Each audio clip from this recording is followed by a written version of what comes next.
Bismillahirrahmanirrahim. Assalamualaikum warahmatullahi wabarakatuh. Pertama-tama marilah kita ucapkan puja dan puji syukur kita kehadiran Allah Subhanahu wa Ta'ala yang telah memberikan kita kesehatan hingga kita bisa berjumpa pada sore hari ini pada kegiatan di seminisasi budaya positif. Tidak lupa pula salawat beriring salam kita hadiahkan ke baginda Nabi besar kita Muhammad sallallahu alaihi wasallam. Allahumma shalli ala sayyidina Muhammad wa ala sayyidina Muhammad. Semoga kelak kita mendapat syafaatnya di yaumul akhir.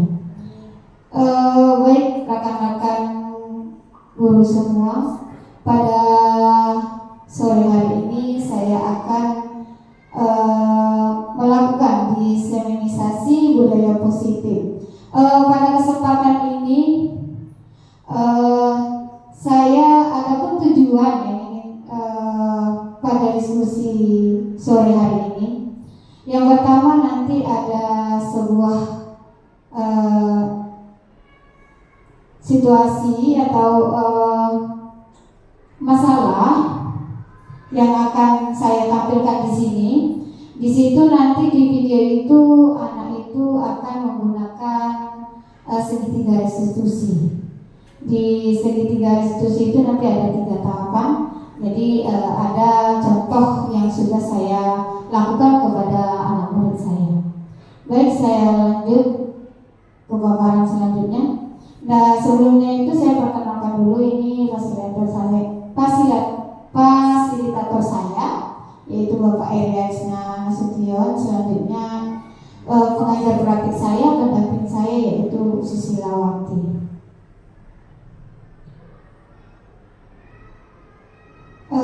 Di sini pembelajaran dengan paradigma baru. Pembelajaran dengan paradigma baru merupakan pembelajaran yang dirancang berdasarkan prinsip pembelajaran berdiferensiasi, sehingga para peserta didik belajar sesuai kebutuhannya berdasarkan tahap perkembangan sesuai teori psikologi modern untuk mewujudkan profil pelajar Pancasila. Kita lanjut. Di sini ada sebuah yang harus Bapak rekan-rekan semua buat. Nah, Anda adalah A, tugas Anda adalah menggepalkan salah satu tangan. Baik, coba Bapak Ibu menggepalkan salah satu tangannya ya. Ya, digepalkan. Terus di situ Bapak Ibu meyakinkan bahwa Bapak Ibu itu menyimpan sesuatu yang berharga di dalam itu. Bayangkan Bapak itu menyimpan sesuatu yang berharga. Nah, tugas teman sebelahnya atau tugas B itu mencoba dengan segala cara untuk membuka kepalan Anda. Nah, teman Anda yang B itu boleh dia memujuk, menghardik, terus mengintimidasi, memarahi, menggoda, mengkritik, sehingga Anda bersedia membuka kepalan tangan Anda. Baik, kita lanjut. Nah, di sini ada 3 pertanyaan. Apakah Anda atau B membuka kepalan tangan itu? Terus apakah Anda atau B menutup? Selanjutnya, sesungguhnya siapa yang memegang kendali atau kontrol membuka atau menutup kepalan tangan tersebut? Lanjut di sini, pada dasarnya kita sendiri yang memegang kontrol penuh atas diri kita. Ketika seorang berhasil membuat kita melakukan sesuatu yang dia katakan, itu bukan karena dia berhasil mengontrol diri kita, tetapi karena kita yang mengizinkan orang lain untuk mengontrol diri kita. Teori kontrol menyatakan bahwa semua perilaku memiliki tujuan, bahkan terhadap perilaku yang tidak disukai. Lanjut, di sini ada teori kontrol. Ilusi guru mengontrol murid. Murid tersebut sedang mengizinkan dirinya untuk dikontrol. Selanjutnya, ilusi bahwa semua penguatan positif efektif dan bermanfaat. Murid tersebut akan menyadari dan mencoba untuk menolak bujukan kita, atau bisa jadi murid tersebut menjadi tergantung pada pendapat sang guru untuk berusaha. Lanjut, ilusi bahwa kritik dan saran membuat orang merasa bersalah, dapat menguatkan karakter. Menggunakan kritik dan rasa bersalah untuk mengontrol murid pada identitas gagal. Selanjutnya, ilusi bahwa orang dewasa memiliki hak memaksa, menyadari bahwa perilaku memaksa tidak akan efektif untuk jangka waktu panjang dan sebuah hubungan permusuhan akan terbentuk. Nah, di sini ada stimulus respon lawan teori kontrol. Di sini salah satunya yaitu ada realitas atau kebutuhan kita sama di stimulus responnya, sedangkan di teori kontrol dia realitas juga atau kebutuhan kita berbeda. Nah, di situ jadi nampak ada perbedaan antara stimulus respon dan teori kontrol. Kita lanjut disiplin positif. Nah, pada kesempatan ini disiplin positif itu merupakan suatu cara disiplin untuk mengajarkan anak bertanggung jawab dan menumbuhkan kesadaran diri berbagai nilai-nilai kebajikan. Nah, sebagai pendidik, tujuan kita adalah menciptakan peserta didik yang memiliki disiplin diri sehingga mereka mengacu kepada nilai-nilai kebajikan universal dan memiliki motivasi intrinsik dalam perubahan perilaku ke arah yang lebih baik. Nah, selanjutnya nilai-nilai kebajikan. Di sini ada 3, yaitu produk pelajar Pancasila. Seperti yang kita ketahui, yaitu dia ada beriman dan bertakwa kepada Tuhan Yang Maha Esa dan berakhlak mulia, berkebinekaan global, gotong royong, mandiri, kreatif dan bernalar kritis. Nah, selanjutnya yaitu ada dari PYP. Di antaranya ada toleransi, rasa hormat, integritas, mandiri, saling menghargai, antusias, 4 keingintahuan, kreativitas, kerjasama, percaya diri dan komitmen. Yang terakhir pada keterampilan hidup, di antaranya yaitu dapat dipercaya, lurus hati, pendengar yang aktif, tidak merendahkan orang lain dan memberikan yang terbaik dari diri. Di sini ada kebutuhan dasar manusia. Semua yang kita lakukan adalah usaha terbaik kita untuk mendapat apa yang kita inginkan. Seluruh tindakan manusia memiliki tujuan tertentu ketika kita mendapat apa yang kita inginkan. Lanjut, 5 kebutuhan dasar manusia. Yang pertama yaitu bertahan hidup. Terus yang kedua kasih sayang dan rasa diterima. Yang ketiga penguasaan. Yang keempat kebebasan. Dan yang kelima adalah kesenangan. Di sini motivasi perilaku manusia. Motivasi perilaku manusia itu ada 2. Ada motivasi dari luar yaitu intrinsik. Di antaranya yaitu keinginan untuk mendapat imbalan atau hadiah dari luar. Selanjutnya menghindari hukuman. Motivasi intrinsik itu keinginan untuk mencapai tujuan tertentu, menemukan kegembiraan dalam mengejar keunggulan, kepuasan dan minat pribadi. Di sini ada 5 posisi kontrol kita sebagai guru, rekan-rekan semua. Yang pertama yaitu ada posisi penghukum, posisi rasa bersalah, posisi teman, posisi pemantau dan posisi manajer. Lanjut di sini posisi penghukum itu seseorang penghukum bisa menggunakan hukuman fisik maupun verbal. Contohnya salah satunya itu patuhi aturan saya atau awas. Selanjutnya yang kedua itu pembuat merasa bersalah. Pada posisi ini biasanya guru akan bersuara lebih lembut. Contohnya ibu sangat kecewa sekali dengan kamu. Lanjut. Yang ketiga yaitu posisi sebagai teman. Guru pada posisi ini tidak akan menyakiti murid, namun akan tetap berupaya mengontrol murid melalui persuasi. Contohnya, ayo bantulah demi bapak ya. Lanjut yang keempat yaitu posisi sebagai pemantau. Memantau berarti mengawasi. Contohnya, apa yang telah kamu lakukan? Selanjutnya sanksi atau konsekuensi apa? Nah, lanjut, ini yang terakhir adalah posisi sebagai manajer. Nah, posisi di mana di posisi ini guru berbuat sesuatu bersama dengan murid. Jadi ada kebersamaan, kolaborasi, mempersilakan murid mempertanggungjawabkan perilakunya atau masalah yang dia buat, mendukung murid agar dapat menemukan solusi atas permasalahan sendiri. Contohnya, jika kamu meyakininya, apakah kamu bersedia memperbaikinya? Jadi di sini kita akan mencari solusi ya untuk murid. Nah, selanjutnya segitiga restitusi.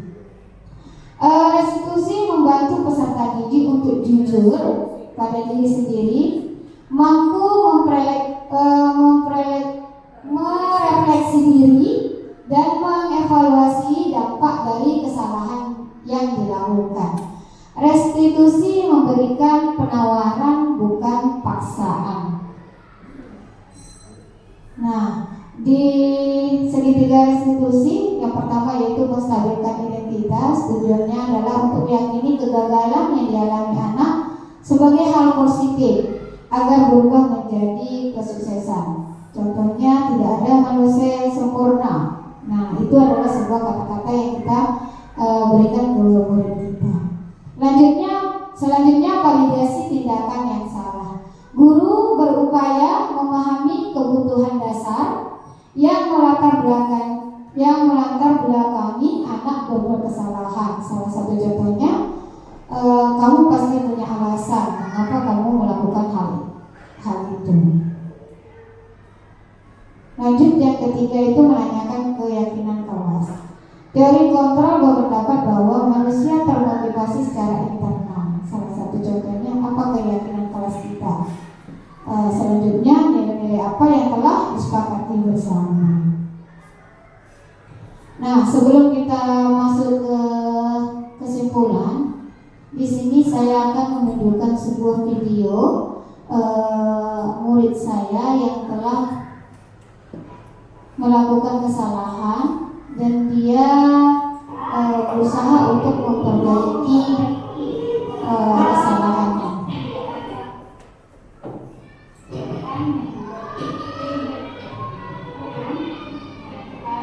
Jadi di sini saya melakukan segitiga restitusi kawan-kawan semua. Nah, anak ini melakukan kesalahan dan mencoret meja kawannya dengan krayon. Nah, di sini saya melakukan 3 tahapan restitusi. Saya menanyakan masalahnya, kenapa dia berbuat seperti itu.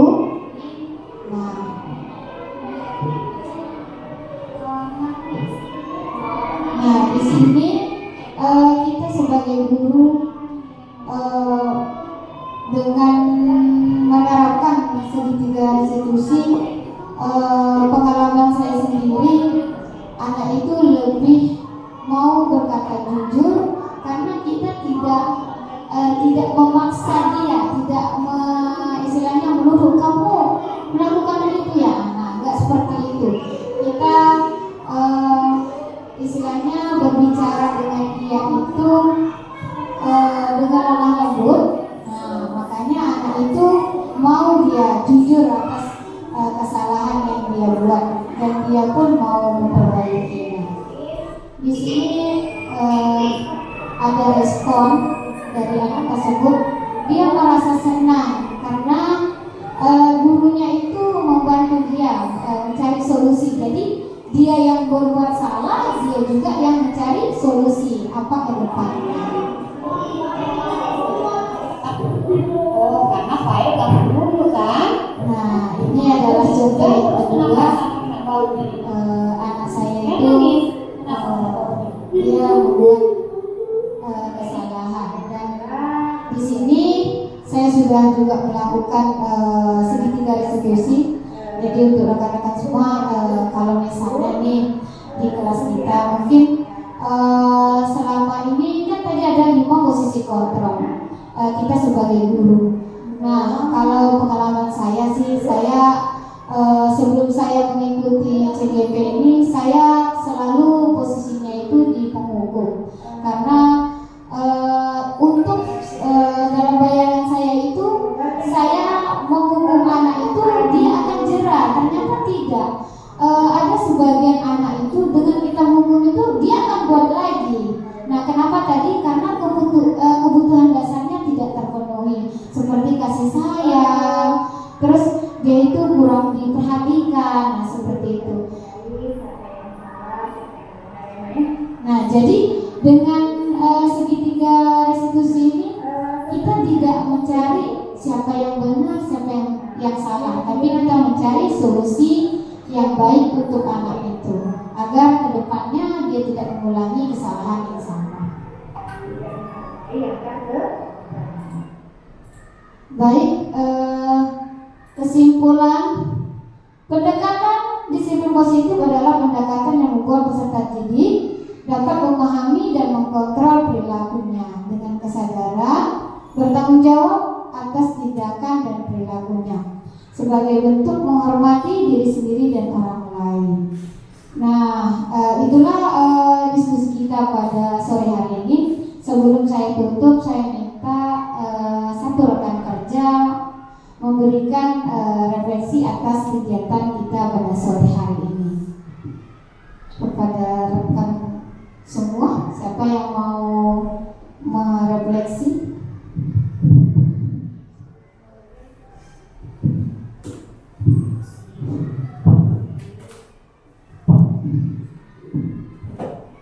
Assalamualaikum warahmatullahi wabarakatuh. Selamat sore untuk kita semua. Baiklah, saya akan mencoba untuk merefleksi untuk kegiatan diseminasi hari ini. Untuk kegiatannya sangat bagus, sangat mendidik ya, dapat memberi ilmu dan pengalaman dan pengetahuan banyak untuk kita. Yang jelas dari yang kita pahami tadi, kita harus mengenali di mana posisi kita sebagai seorang guru. Karena di situ tadi ada 5 ya, posisi kontrol yang harus kita pahami. Yang sebelumnya mungkin termasuk saya sendiri juga ya, kita sering menggunakan atau posisi kita masih berada pada penghukum. Nah, dengan adanya diseminasi ini, mudah-mudahan kita bisa melangkah ke posisi manajer. Itu harapan kita. Yang jelas kita akan mencoba setelah diseminasi ini mencoba untuk memahami dan mengikuti dari restitusi, segitiga restitusi, bagaimana kita menyelesaikan masalah atau kasus yang dihadapi anak. Saya rasa demikian dari saya. Terima kasih. Assalamualaikum warahmatullahi wabarakatuh. Selamat sore. Terima kasih kepada Ibu Emelda atas refleksi pada sore hari ini. Baik Bapak Ibu, dengan refleksi tadi maka acara kita pada sore hari ini berakhir. Saya selaku penyaji mohon maaf jika dalam saya menyajikan ada kata-kata saya yang kurang berkenan kepada Bapak Ibu. Saya mohon maaf dan saya akhiri dengan wabillahi taufiq wal hidayah. Wassalamualaikum warahmatullahi wabarakatuh. Baik rekan-rekan guru semua, di sini kita akan menonton kasus segitiga restitusi yang sudah saya lakukan kepada murid saya. Selanjutnya nanti juga ada 2 kasus contoh untuk anak sekolah dasar dan pada anak SMP ya. Kepada rekan-rekan semua, mohon disimak videonya.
Pas berbaring di luar terus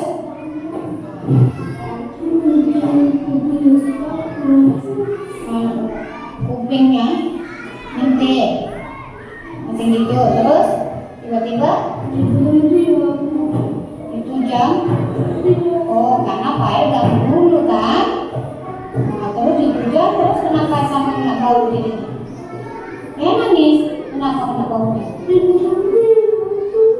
jadi ya nangis baru dorong jadi kena bau Pak mana berdarah harus sini masalah biar mamanya tahu sini. Nah deh sini nah dengan kakinya harus ada dulu ya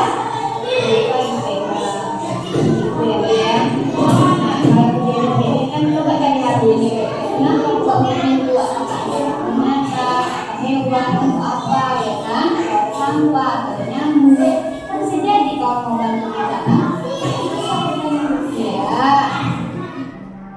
apa ini gimana kabarnya nak ini ibu mau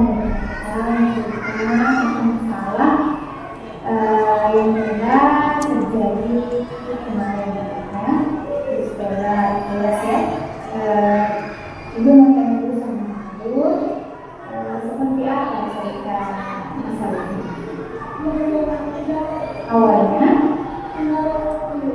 mendorong terus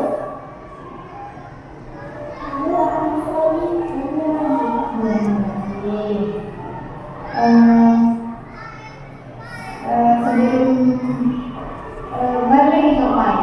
Kenapa Pai mendorong Harun keluar? Karena ada yang mengganggu Pai. Apakah itu benar?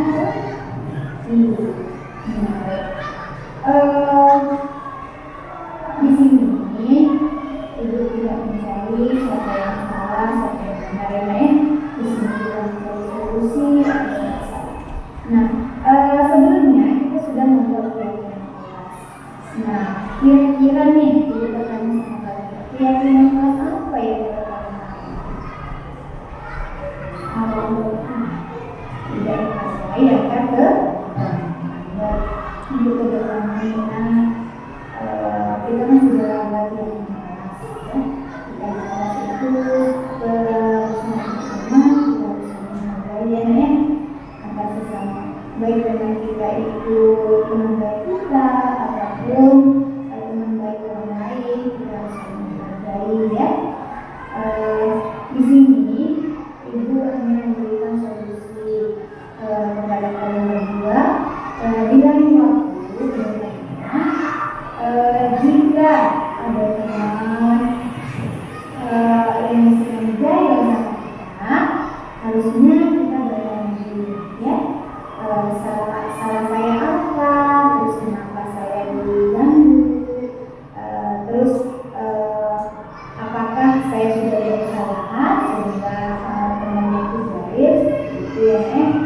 Sekarang sama karena memang sangat membantu saya mencari solusi atas masalah yang saya buat. Rasa senang karena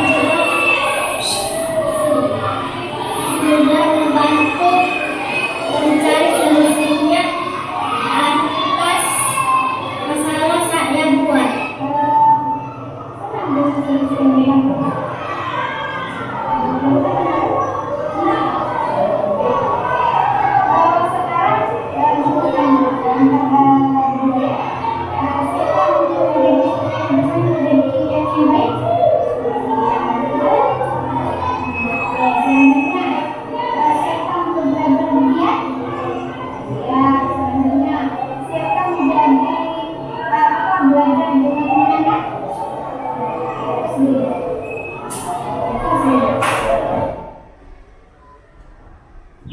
Nah, baik rekan-rekan semua, itu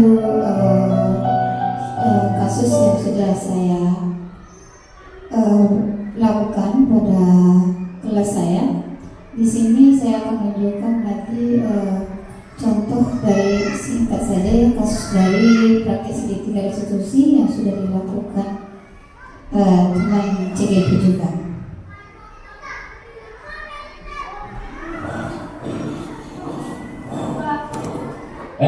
Ya, silakan duduk. Bagaimana kabarmu Aulia?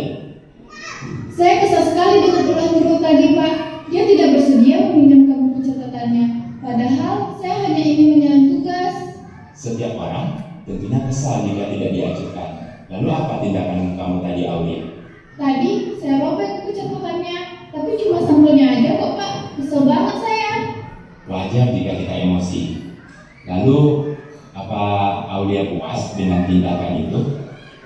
Tentu tidak, Pak. Saya akui saya salah sudah merobek bukunya. Lantas, seperti apa sikap yang Aulia yakini? Harusnya saya lebih sabar dan menghargai milik orang lain. Jadi, apa rencana Aulia untuk memperbaiki keadaan ini?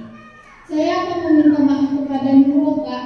Dan saya juga bersedia untuk mengganti sampul bukunya yang saya rusak tadi. Gimana, Pak? Setuju. Bagaimana perasaan jika sudah melakukan tindakan yang kamu yakini itu Aulia? Tentunya saya akan menjadi pribadi yang lebih tenang dan sabar, Pak. Baiklah Aulia, mari kita pikirkan penyelesaian masalah ini. Jika perlu, kita panggil Nurul. Bagaimana? Siap, Pak. Terima kasih, Pak. Baik, rekan semua, ada satu lagi video ini contoh penerapan.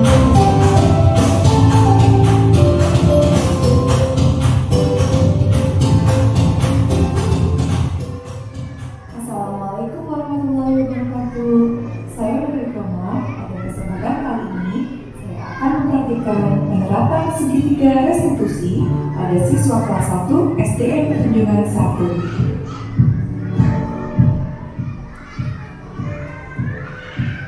Menurut Gilson, restitusi adalah proses menciptakan kondisi bagi murid untuk memperbaiki kesalahan mereka sehingga mereka bisa kembali pada kelompok mereka dengan karakter yang kuat.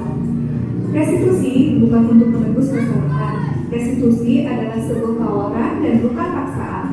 Restitusi fokus pada solusi dan dapat mengembalikan murid yang berbuat salah pada kelompoknya. Adapun langkah-langkah restitusi, yang pertama adalah menstabilkan identitas, yang kedua, validasi tindakan yang salah, dan yang ketiga, menanyakan keyakinan. Skenario kasus 1, siswa makan pada saat jam pelajaran. Pada saat jam pelajaran berlangsung, ada seorang siswa yang terlihat makan sambil sembunyi. Sebagai seorang guru, saya harus menyelesaikan masalah tersebut dengan baik menggunakan tahapan segitiga restitusi.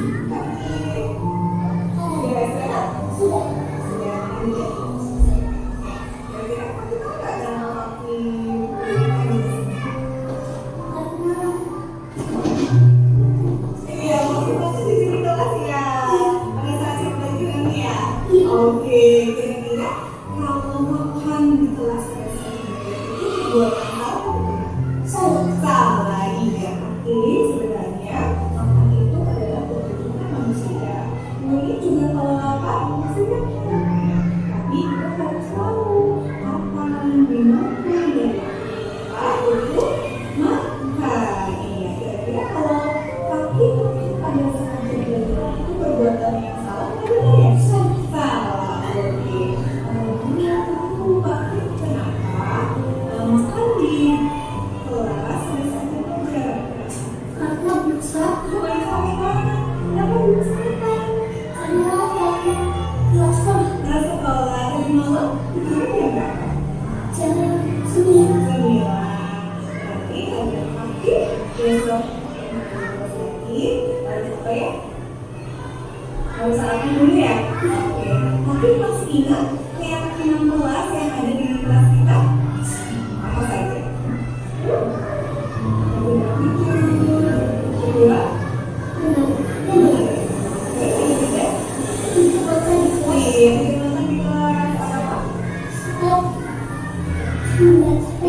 Belajar. Tapi ketika fakir makan di kelas pada saat pembelajaran itu sesuai dengan kelas kita. Ketiga, oke, di sini dulu tidak. Pilih tapi itu tapi mencari solusi ada sakit perbaiki agar aku tidak akan menyelesaikan pada saat pembelajaran. Iya, selamat pagi. Terus apa lagi? Mari tidurnya lebih awal ya, tidak berasa sekolah. Oke, pintar. Nah, sekarang kapan Fakih akan memulai tidak tugas lagi? Bisa? Iya, oke. Fakih bisa? Iya. Fakih ini aku memiliki anak-anak ya. Anak yang bertanggung jawab, ya, bisa masuk. Mulai besok akan berubah. Tidak makan di kelas lagi? Iya. Oke, siap. Oke, siap. Terima kasih. Skenario kasus 2, mengambil barang orang lain tanpa izin. Pada saat mewarnai gambar, Evelyn kedapatan mengambil krayon milik teman sebelahnya tanpa seizinnya sehingga menyebabkan temannya marah.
Dapat disimpulkan bahwa penanganan kasus yang dilakukan guru dengan menggunakan pendekatan segitiga restitusi diharapkan guru dapat memposisikan dirinya sebagai manajer dengan mengajukan pertanyaan-pertanyaan bermakna yang membuat murid menjadi lebih mandiri, percaya diri, dan bertanggung jawab. Sekian dari saya, terima kasih, salam bahagia. Wassalamualaikum warahmatullahi wabarakatuh. Baik rekan-rekan semua, itulah salah satu beberapa contoh dari penerapan segitiga restitusi pada kesalahan yang siswa buat. Nah, pada kesempatan ini dengan nonton ketiga video tadi, saya meminta kepada rekan siapa yang bisa memberikan refleksi tentang penerapan segitiga restitusi tersebut.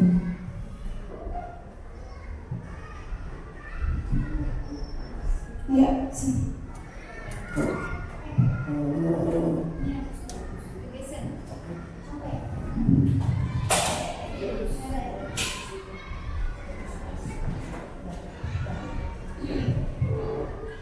baik, terima kasih Bu Mar atas pemaparan tentang segitiga restitusi dan juga banyak sekali tadi contohnya ya Bu Mar, dari contoh Bu Mar dan mungkin video-video yang dicari di YouTube.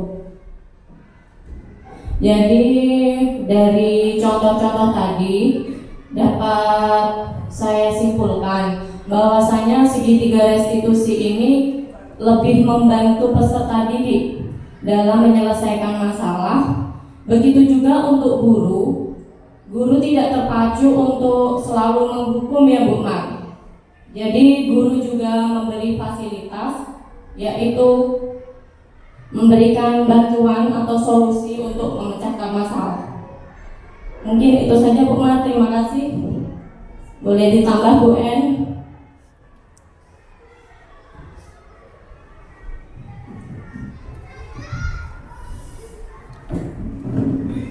Assalamualaikum warahmatullahi wabarakatuh. Selamat pagi rekan-rekan semua. Baik, saya setelah melihat paparan yang disampaikan oleh Bu Marliana terkait dengan diseminasi budaya positif aksi nyata. Jadi beberapa contoh yang sudah diberikan, terus terang saya pribadi sangat merasakan manfaatnya, apalagi dalam menangani kasus-kasus siswa. Kebetulan saya di sini bagian kesiswaan ya Bu Mar ya. Ini sebagai masukan juga bagi saya bagaimana saya menangani hal-hal tersebut ya. Alhamdulillah dari beberapa kasus yang disampaikan ada juga sih kasus yang saya rasakan sama ya. Jadi cara penanganan yang tepat ini dengan cara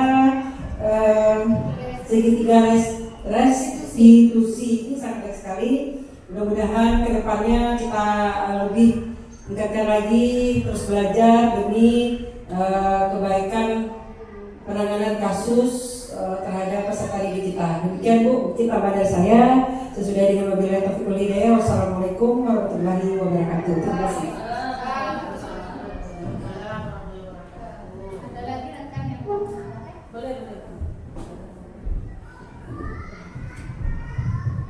Bismillahirrahmanirrahim. Assalamualaikum warahmatullahi wabarakatuh.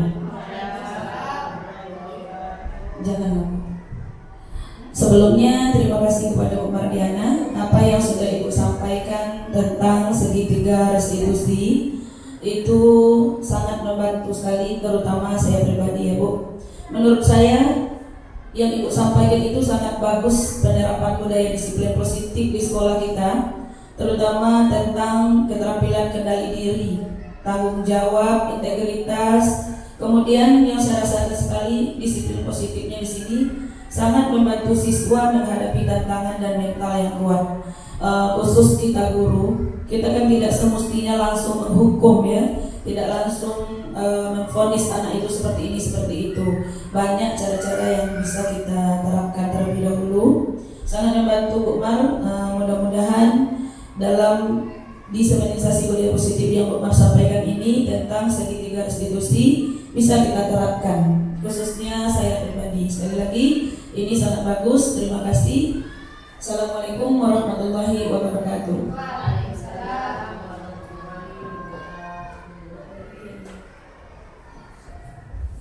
Baik, terima kasih rekan-rekan semua. Semua refleksinya itu sangat benar ya Bapak Ibu, rekan-rekan semua. Karena memang kita sebagai guru itu kalau bisa ke depannya kita tidak hanya jadi penghukum, kita ada 5 tahapan di sana. Kita boleh jadi teman, terus kita bisa jadi istilahnya kita anak berbuat salah itu semua orang akan berbuat salah.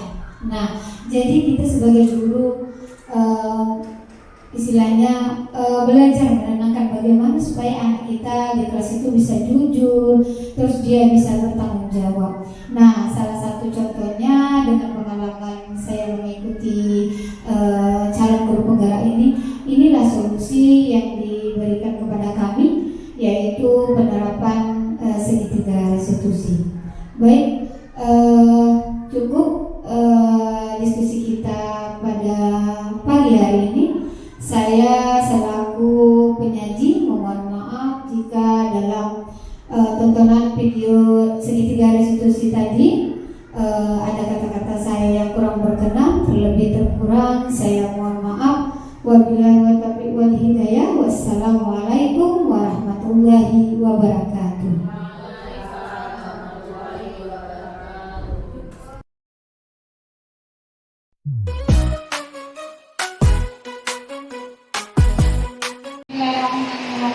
Selamat pagi semuanya Ibu.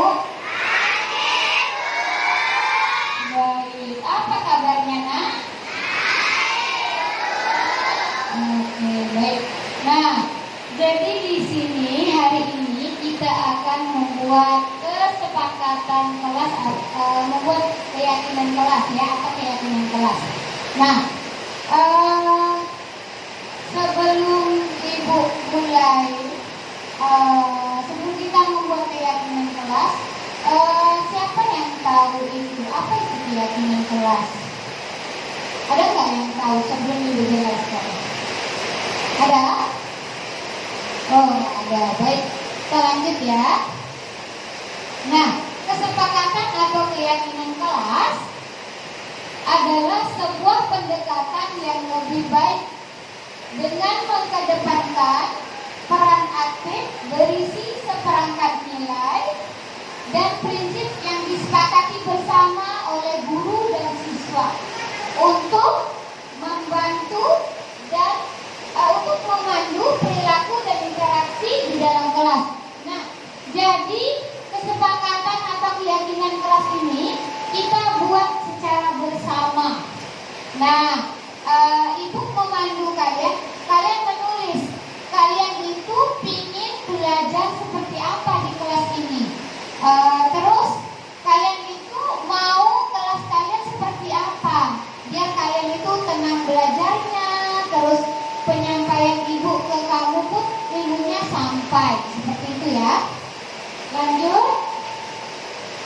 ciri-ciri keyakinan kelas. Yang satu bersifat abstrak daripada peraturan yang lebih rinci dan konkret. Nah, jadi keyakinan kelas ini itu hanya untuk kelas kita buat, bukan untuk kelas orang lain atau sekolah, ya. Hanya untuk kelas kita, dari kita untuk kita.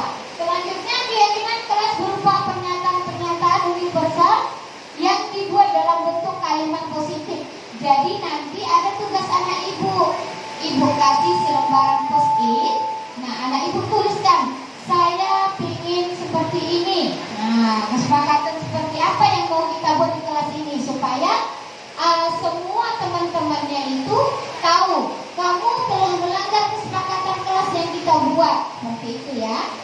Lanjut, keyakinan kelas tidak dibuat dalam jumlah banyak sehingga mudah diingat. Contoh, tidak boleh membuang sampah. Kamu sudah membuang sampah sembarangan, berarti kamu sudah melanggar kesepakatan yang kita buat.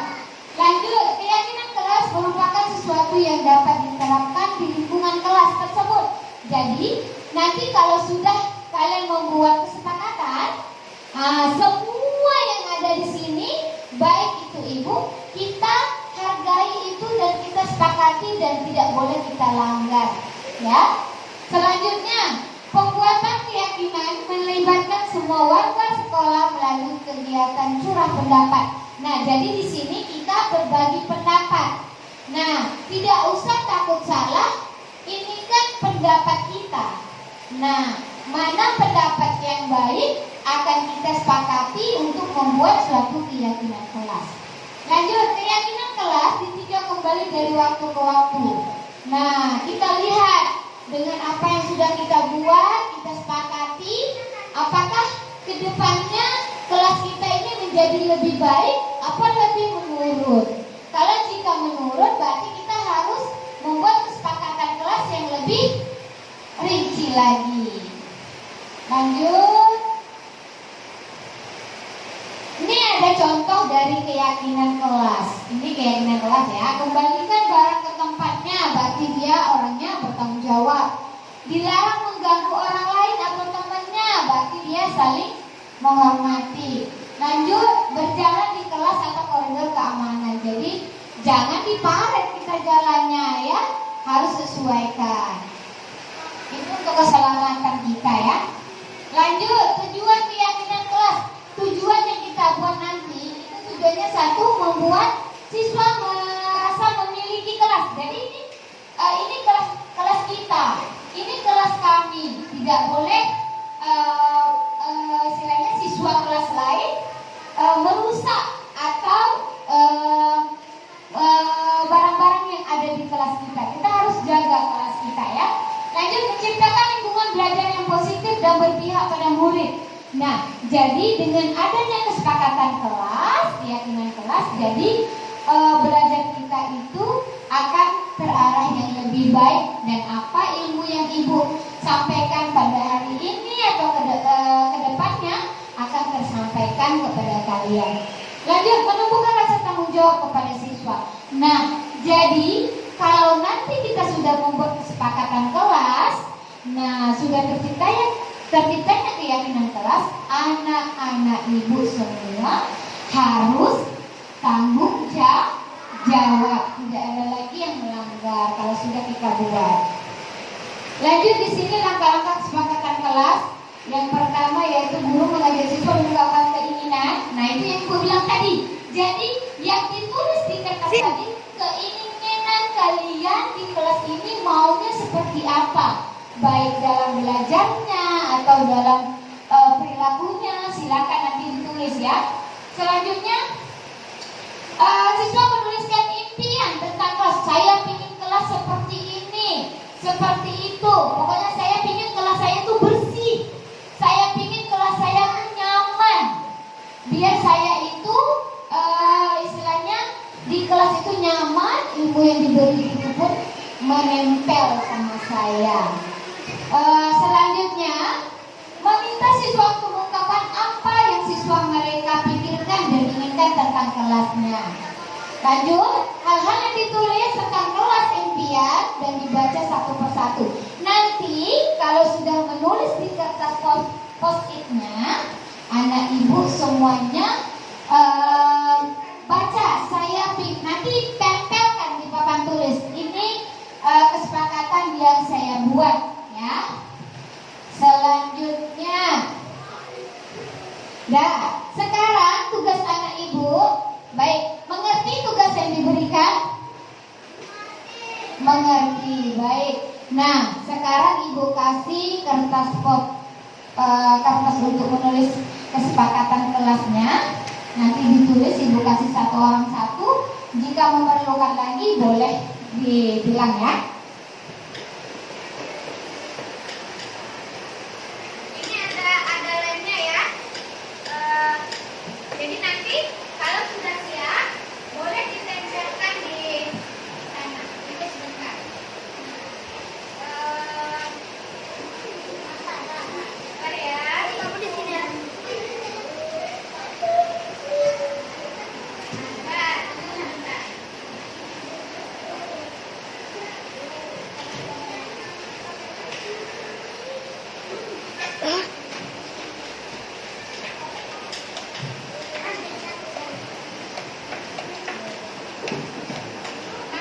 Tadi kita sudah ada dapat kesepakatan kelas.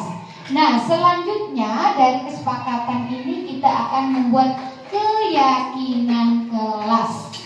Ya. Ingat ya, kesepakatan yang pertama tidak boleh membuang sampah sembarangan. Nah, keyakinan kelasnya di bawah sini aja kita buat.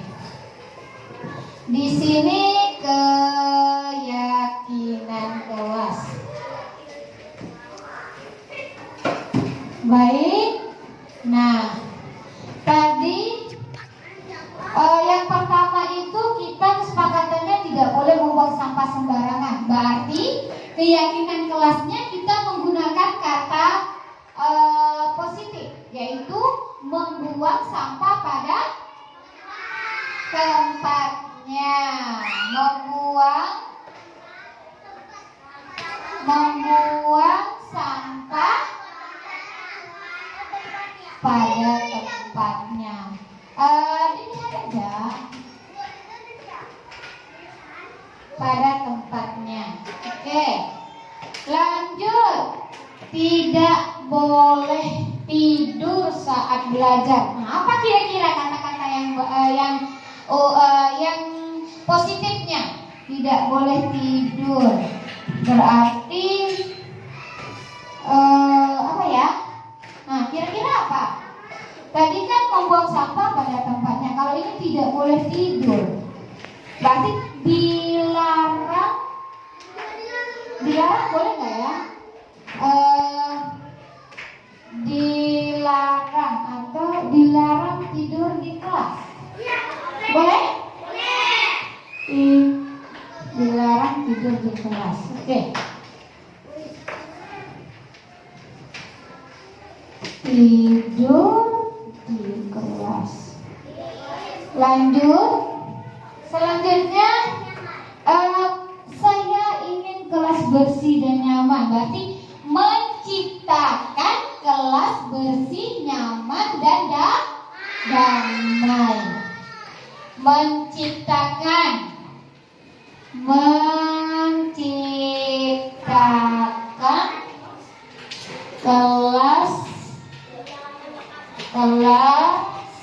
kelas yang bersih,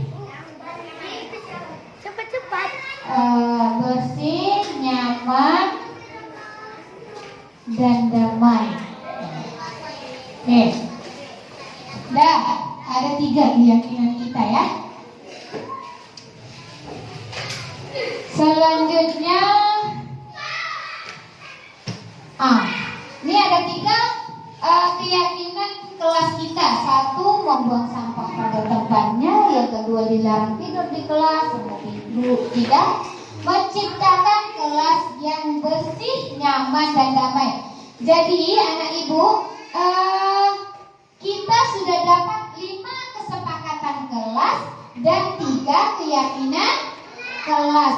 Ibu minta satu orang membacakan satu kesepakatan, yang cowok, yang ceweknya baca keyakinan kelas. Ayo, siapa? Ayo, Harun baca kesepakatan kelas, maju.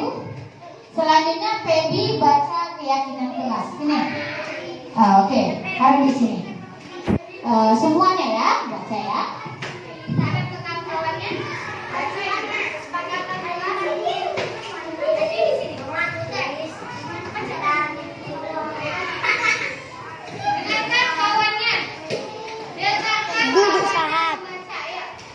Tidak boleh membuang sampah sembarangan. Mulai dulu kesepakatan kelas 1.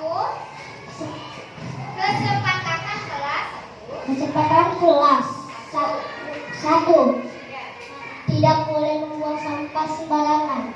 2. Tidak boleh tidur saat belajar di kelas bersih. 3. Kelas bersih dan nyaman. 4. Tidak boleh mencontek saat ulangan. 5. Tidak boleh berkelahi di kelas. Oke, tepuk tangan dulu. Lanjut, ini keyakinan kelas. Ayo. Keyakinan kelas.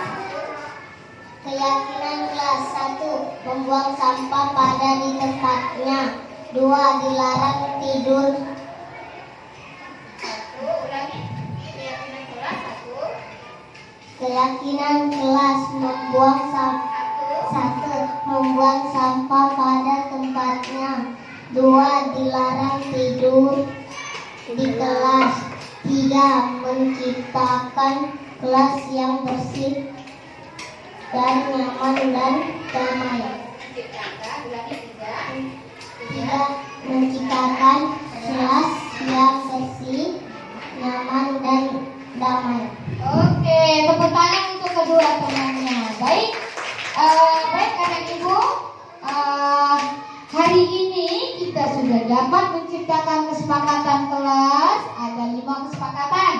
Ini yang kita buat bersama ya. Lanjut, ada keyakinan kelas. Nah, dengarkan anak ibu. Jadi, dengan adanya kesepakatan kelas dan keyakinan kelas yang kita buat hari ini, anak ibu semuanya harus patuh terhadap kesepakatan yang dibuat dan harus diingat. Ya, benar, diikuti juga boleh. Nah, jadi anak ibu paham dengan kesepakatan dan keyakinan kelas pada hari ini? Paham. Baik, kita cukupkan membuat kesepakatan kelas dan keyakinan kelas kita pada hari ini. Kedepannya kita akan sama-sama berusaha menciptakan kelas ini supaya bisa bersih, nyaman, terus kita bisa belajarnya yang lebih baik lagi. Baik.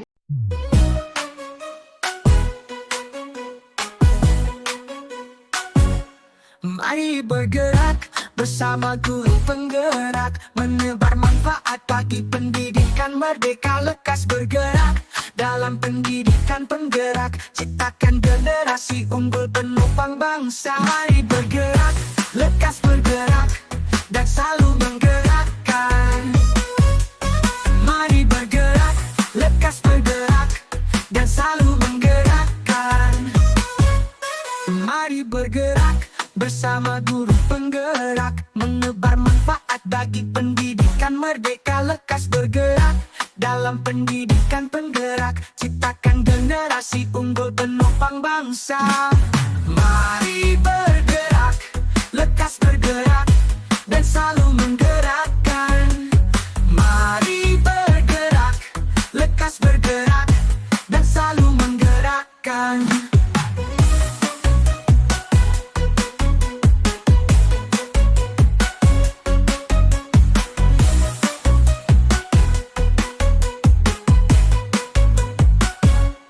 Mari bergerak bersama guru penggerak, menebar manfaat bagi pendidikan merdeka. Lekas bergerak dalam pendidikan penggerak, ciptakan generasi unggul penopang bangsa. Mari bergerak, lekas bergerak, dan selalu menggerakkan. Mari bergerak, lekas bergerak, dan selalu menggerakkan.